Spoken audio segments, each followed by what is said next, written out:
요새 몸은 좀 어떠세요? 계단을 올라가다가 숨이 차고 다리에 힘이 빠지는 경험 있으신가요? 아니면 장 보러 갔다가 무거운 쌀포대를 들지 못해서 당황한 적이 있으시나요? 많은 분들이 이런 증상을 단순한 노화 현상으로만 생각하시는데요. 사실 이건 매우 위험한 신호일 수 있습니다.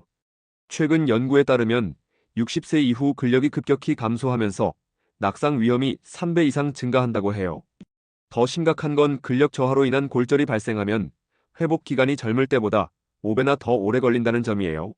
하지만 지금부터 제대로 관리하면 충분히 되돌릴 수 있어요. 오늘은 60세 이후에도 건강한 근력을 유지할 수 있는 의학적으로 검증된 비법들을 단계별로 알려드리겠습니다. 끝까지 보시면 집에서도 쉽게 따라할 수 있는 5분 근력 운동법과 근육을 지키는 식단 노하우까지 모두 얻어가실 수 있어요. 임상 데이터를 보면 정말 심각한 상황이에요. 60세 이후 매년 근육량이 1에서 2%씩 줄어들고요. 70대가 되면 젊었을 때보다 근육량이 30에서 40%나 감소한다고 합니다. 더 충격적인 건 80세 이후 근력 저하로 인한 낙상 사고가 연간 10만 건 이상 발생한다는 거예요. 실제 진료 현장에서 본 케이스를 말씀드릴게요. 67세 김 씨는 평소 건강하다고 생각했는데 화장실에서 일어서다가 갑자기 다리에 힘이 빠져서 넘어졌어요.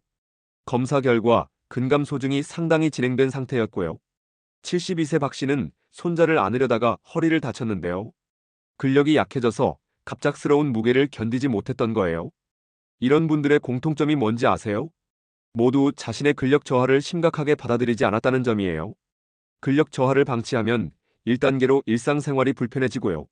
2단계에서는 보행 능력이 떨어져서 외출을 꺼리게 돼요. 3단계가 되면 낙상 위험이 급증하면서 골절이나 외상을 입게 되고요. 4단계에서는 침상에서 보내는 시간이 늘어나면서 전체적인 건강이 급속도로 악화돼요. 경제적 손실도 만만치 않아요. 근력 저하로 인한 낙상으로 병원에 입원하면 평균 치료비가 300만 원에서 500만 원이 들어가요. 재활 치료까지 포함하면 1천만 원 이상의 비용이 발생하는 경우도 많고요. 하지만 많은 분들이 잘못 알고 계신 게 있어요. 나이가 들면 근력 저하는 당연하다고 생각하시는 분들이 많은데요. 이건 완전히 잘못된 상식이에요. 적절한 관리만 하면 70대, 80대에도 충분히 건강한 근력을 유지할 수 있어요. 의학적으로 보면 근력 저하에는 여러 가지 원인이 있어요. 가장 주요한 원인은 근감소증이라고 불리는 현상인데요.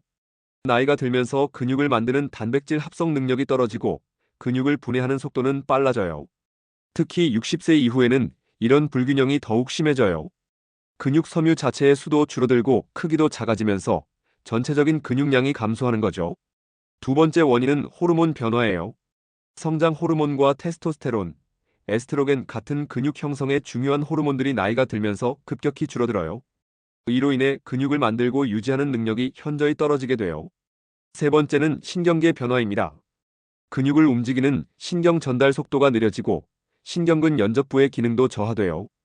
그래서 같은 근육량이라도 실제 힘을 내는 능력은 더 떨어지게 되는 거예요.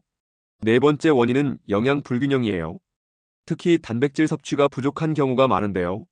60세 이후에는 젊을 때보다 단백질 필요량이 오히려 더 증가해요.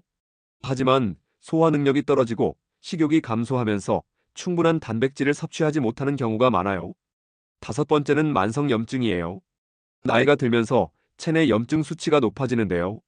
이런 만성염증은 근육 단백질을 분해하고 근육 재생을 방해해요. 여섯 번째는 활동량 감소예요. 좌식 생활이 늘어나면서 근육을 사용하는 빈도가 줄어들어요. 사용하지 않는 근육은 빠르게 위축되는 특성이 있어서 이것이 근력 저하를 가속화시켜요. 일곱 번째는 질병의 영향이에요.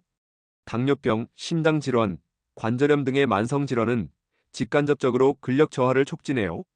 특히 당뇨병은 근육 단백질 대사에 직접적인 영향을 미쳐서 근감소증 위험을 2배 이상 증가시켜요.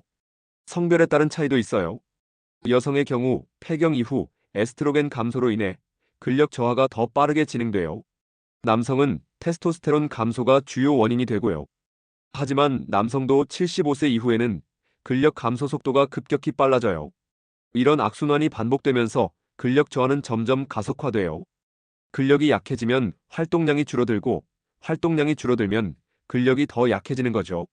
개인차가 생기는 이유는 유전적 요인, 평생 운동 경험, 식습관, 질병력 등이 복합적으로 작용하기 때문이에요.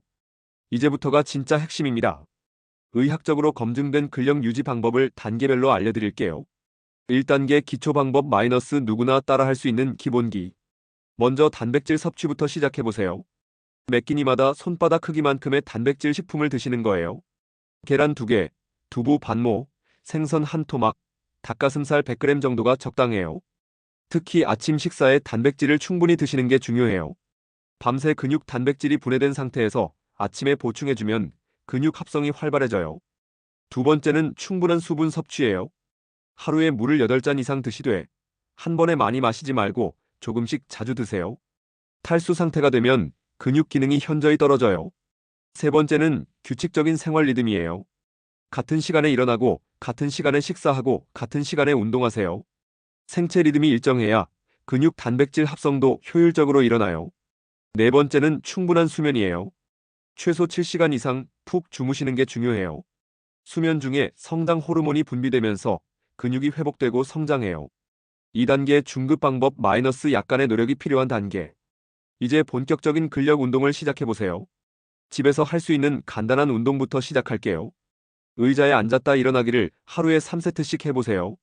한 세트당 10회에서 15회 정도가 적당하고요. 이 운동은 허벅지와 엉덩이 근육을 강화하는데 아주 효과적이에요. 벽 짚고 팔굽혀펴기도 좋은 운동이에요. 벽에서 팔 길이만큼 떨어져서 벽을 짚고 몸을 밀었다 당겼다 하는 거예요.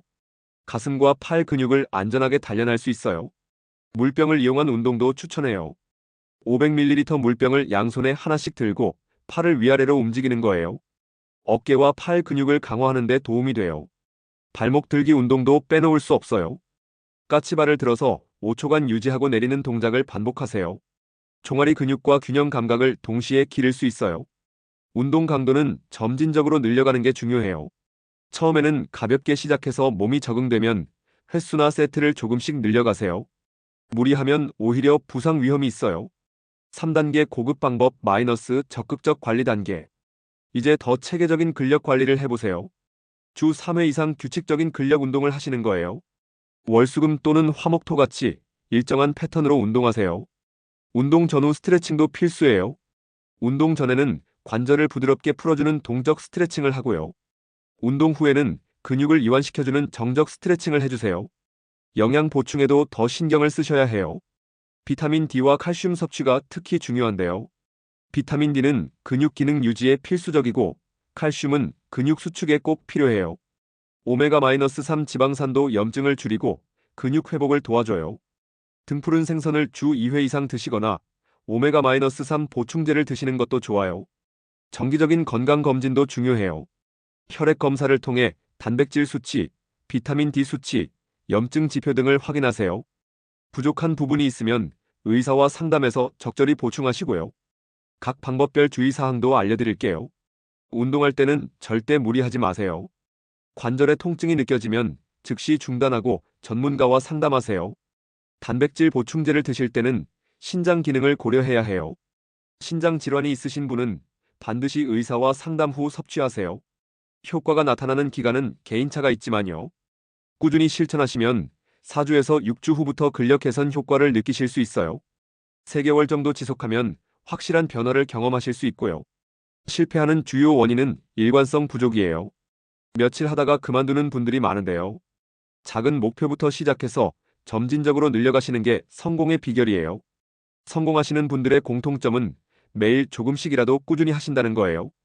완벽하게 하려고 하지 말고 꾸준히 하는 것에 집중하세요. 최신 의학 보고서에 의하면 전문가들만 아는 고급 정보가 있어요. 근력 운동과 유산소 운동을 조합하면 시너지 효과가 나타난다고 해요. 근력 운동 후 30분 이내에 가벼운 걷기를 하면 근육 회복이 더 빨라져요. 단백질 섭취 타이밍도 중요해요. 운동 후 2시간 이내에 단백질을 섭취하면 근육 합성 효과가 최대가 돼요. 생활 속에서 실천할 수 있는 꿀팁들도 알려드릴게요. 엘리베이터 대신 계단을 이용하시고요.